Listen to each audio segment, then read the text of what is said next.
Good morning, Hornets. Welcome to your daily dose of Beach Grove Student News. I'm Juliette Kaufman. And I'm Antoine McDaniels. Today we're going to take a look at how seniors can turn in their senior quotes, the upcoming coffee house, a college fair that's coming near us, and as always, sports. But first, here's Devin Terry with this week's weather forecast. Thank you, Juliette. Good morning, Hornets. Your weekend's weather is once again not what we are hoping for. Today is mostly sunny with a high of 31 and a low of 27. Friday is calling for those dreaded snow showers with a high of 40 and a low of 30. Saturday is just as gloomy with rain at a 100% chance and a high of 51 and a low of 36. Finally, we'll be ending the weekend off with a little better note. Mostly cloudy with a high of 45 and a low of 28. That is all for your weekend's weather, Hornets. I hope you're having a thriving Thursday and a wonderful rest of your week. Now here's Juliette and Antoine with the rest of your daily news. Yesterday, Jeopardy's host Alex Trebek said that he was diagnosed with advanced pancreatic cancer, but he intends to fight the disease and plans on being the host of the show during the fight. He is among the 50,000 Americans who receive this diagnosis each year. His response to the fans was the quote, "Normally, the prognosis for this is not very encouraging, but I'm going to fight this. I'm going to keep working." He also said that he plans on beating the disease, low survival rate, with the love and support of his people he's surrounded by. In other news, a New Jersey firefighter has filed a service rights lawsuit alleging that he is being forced to shave his beard that he grew out for religious reasons. He began growing a beard in December, claiming to be born-again Christian. The department is threatening to suspend him without pay. The city denied the request for the lawsuit because department guidelines clearly state no facial hair is allowed because it can affect the deal of the break-in mask they wear while fighting the fires. Seniors, if you are interested in purchasing a senior ad for the yearbook, be sure to email high school yearbook with pictures.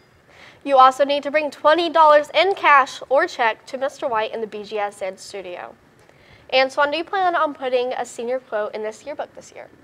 I do, and here's Austin with more rules on what you can do to put your quote in the yearbook. On Tuesday, the yearbook sent out an email with information regarding senior quotes. This email mainly focuses on how to submit your senior quote and some of the rules that you must follow in order to submit the quote for the yearbook. To submit your quote for the yearbook, all you have to do is send it to Mackenzie McGinley or the HS yearbook email and make sure that it follows all of the rules provided. The first rule is that the quote must be appropriate. If it isn't, then you'll be asked to provide a new one. The next requirement is that the quote is 150 characters or less. The reason for this is that there are so many people going into the book this year that there has to be some standard put in place to save enough space for everyone. The last rule is that you're not allowed to insult anyone or anything with your quote. This is so because the yearbook will represent us as well as our school. Senior quotes are a great way to sum up your numerous years of work and help you remember them as well. Senior quotes are not required, but if you're interested in having one with your portrait, make sure to submit it by next Wednesday, March 13th. This is the deadline, and quotes submitted after this date will not be in the yearbook. If you have any more questions about senior quotes, feel free to ask a yearbook member or to refer to the email from HS Yearbook.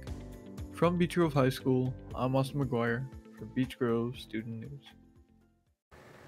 The Jubileers will be back in action this week at Brownsburg. Although we are consumed in all of the boys' basketball success, they are still doing huge things within the choir. Here's Alyssa Harrell with more information. Show choir competed last weekend, and I talked to best performer Jawan Joseph about how it went. I feel like our last week's show was definitely not as our best show or like what it could have been because we couldn't really hear each other, but that's kind of our fault. We need to like really listen back and like sing better. And I feel like me winning best performer is like just another step up that I need to keep working harder and keep doing my best as I can and making myself better for the group. I also asked what they are going to work on this coming Friday when they compete at Brownsburg.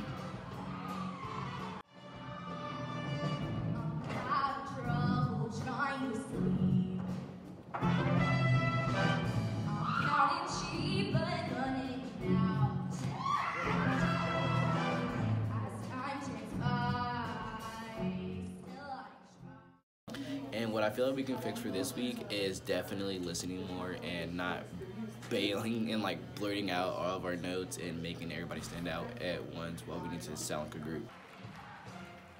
You can come support the show choir at 10:40 p.m. and the concert choir show at 6:30 p.m. this Friday in Brownsburg. Good luck to the choir. If you have checked your email recently, you may have saw that Mr. Bush sent out an email asking for participants for this year's upcoming coffee house. Here's Lainey Wilson with more information on how you can get involved. Here at the high school, coffee house is quickly approaching. I got more information.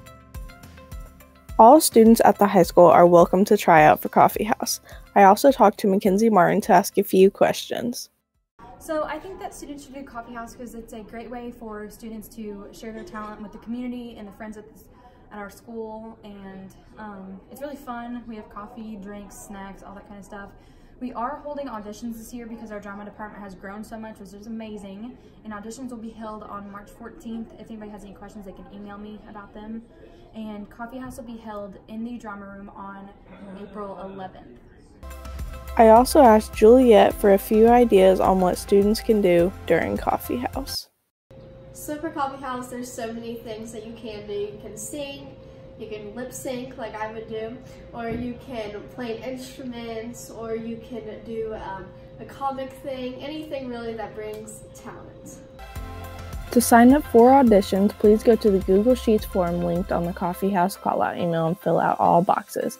If you have any questions, please get in contact with Mackenzie Martin. This has been Lainey Wilson. Thank you for watching. Now let's toss it over to Malachi for your daily dose of sports. Hello Hornets and welcome to sports. In Beech Grove news, the track team will have a meet at UND in the Bubble on Friday at 5:30. The team originally had a meet on Saturday, but Coach Taft wanted the team to go to Greencastle on Saturday to cheer on their fellow Hornets. The Pacers played since our last show and got the win 105-96 over the Bulls. Bogdanovich had 27 points and Miles Turner added 10 points and 10 rebounds, along with 7 aggressive blocks. Collison put up 22 points and all 5 Pacers scored in double digits that were starters. Zach LaVine had 27 and had a few impressive games with 39 against the 76ers, along with the buzzer beater to win.